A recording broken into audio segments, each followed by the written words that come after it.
Bagaimana cara memasukkan satu ikat anggur ini ke dalam botol secara utuh? Cukup dipetik satu persatu, lalu dimasukkan satu persatu juga. Sangat mudah dimengerti bukan? Nah, kebanyakan air minum yang kita kenal terdiri dari 16 sampai 25 molekul per grup atau klaster.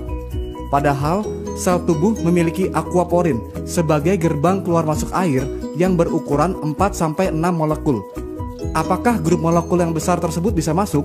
Bisa, namun lebih lambat. Maka dari itu ada rasa kembung, jadi malas minum akibatnya dehidrasi. Berarti kalau molekulnya kecil bisa keluar masuk sel tubuh dengan jauh lebih cepat. Dengan cara apa dikecilkan? Elektrolisis. Apakah itu? Grup molekul air yang lebih besar diberi aliran listrik yang tepat, sehingga menjadi grup molekul yang lebih kecil supaya mudah keluar masuk aquaporin. Istilahnya adalah microcluster. Logikanya begini, jika ada sepasang magnet dengan dua kutub yang berbeda dan saling berhadapan akan tarik-menarik. Jika kutubnya sama akan tolak-menolak, sehingga molekul air yang tadinya berhimpitan jadi terpecah sendiri-sendiri.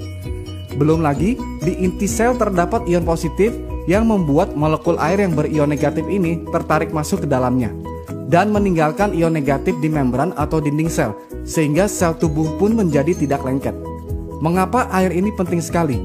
Karena kerjanya berdampingan dengan detak jantung. Ketika jantung berdetak, sel berkontraksi sehingga terkompres dan mengeluarkan karbon dioksida dan toksin atau racun. Inilah yang disebut dengan detoksifikasi. Lalu jantung berdetak lagi dan sel mengembang lagi, kemudian menarik oksigen dan nutrisi. Proses ini terjadi di dalam hemoglobin, yang adalah protein yang mengandung zat besi di dalam sel darah merah yang berfungsi sebagai pengangkut. Detak jantung ini ada voltasenya.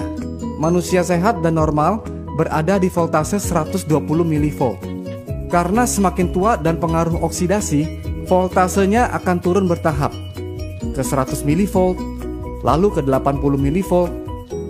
Jika sampai menyentuh 60 mV sudah sangat berbahaya, karena disinilah titik tubuh dalam kondisi kronis.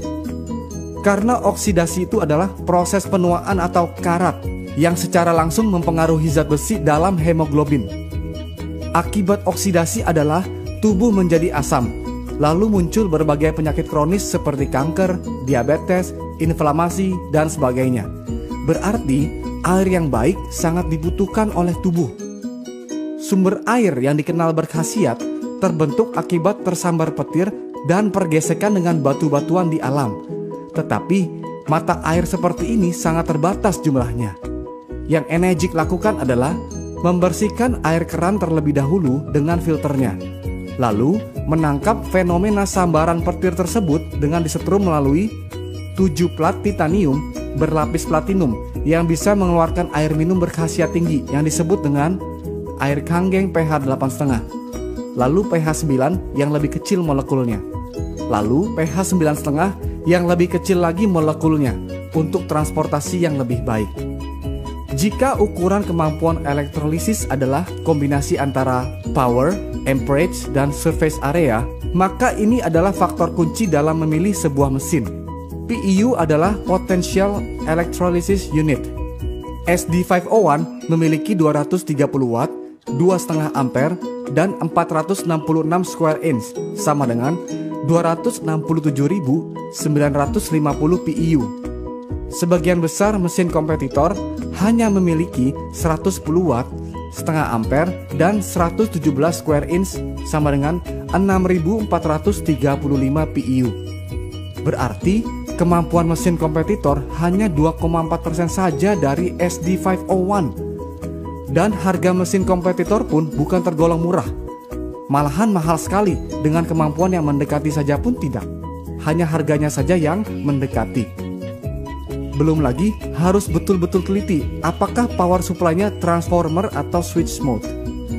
Transformer adalah alasan mengapa sebuah mesin disebut alat kesehatan karena tegangannya stabil.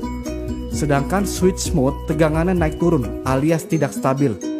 Alasannya supaya hemat energi, padahal supaya pelatnya tidak meleleh karena bahannya mesh yang lebih murah. Saya perjelas, ini ada bolam 100 watt dengan filamen yang tebal. Yang ini bolam 40 watt dengan filamen yang tipis. Jika bola 40 watt dinyalakan di tegangan 100 watt akan putus karena tidak mampu menahan daya yang tinggi. Demikian halnya dengan plat yang digunakan di dalam mesin. Mengapa daya tinggi yang stabil sangat dibutuhkan? Karena tujuan ionisasi air adalah untuk menstruktur ulang molekul. Molekul air adalah H2O. Lalu gugus kimianya diilustrasikan seperti ini. Jika dua molekul air diberi 2 elektron, akan menghasilkan gas hidrogen dan 2 hidroksil yang berguna dalam proses detoksifikasi di atas. Karena yang kita inginkan adalah hasil air seperti ini dengan mesin Enegic, bukan hasil air seperti ini yang kadang jadi, kadang tidak. Maka dari itu, jarang sekali ada kesaksian lokal yang nyata dari mesin kompetitor. Minumnya pun jadi tidak percaya diri kalau airnya belum pasti jadi. Nah, gas hidrogen yang larut dalam air inilah yang hanya bisa dinikmati oleh pemilik mesin saat air keluar langsung dari mesin. Inilah antioksidannya. Begitu air yang berantioksidan tinggi diminum, yang terjadi adalah voltase tubuh akan di-charge kembali ke voltase normal. Tolak ukur antioksidan adalah ORP, Oxidation Reduction Potential. Lalu hidroksil inilah yang menyebabkan airnya menjadi alkalized atau basa secara elektrik, bukan karena tambahan bahan kimia. Karena rasio hidroksil berubah, maka menyebabkan pH menjadi ikut naik. pH adalah singkatan dari potential of hydrogen. Semakin tinggi rasio hidroksil, akan semakin tinggi pula hidrogen yang dihasilkan.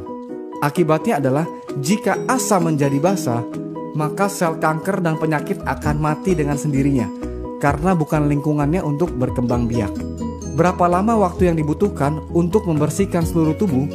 Contoh, jika berat tubuh seseorang adalah 80 kilo dan 75% tubuh manusia adalah air, maka berat air dalam tubuhnya adalah 60 kilo, yang berarti tubuhnya terdiri dari 60 liter air.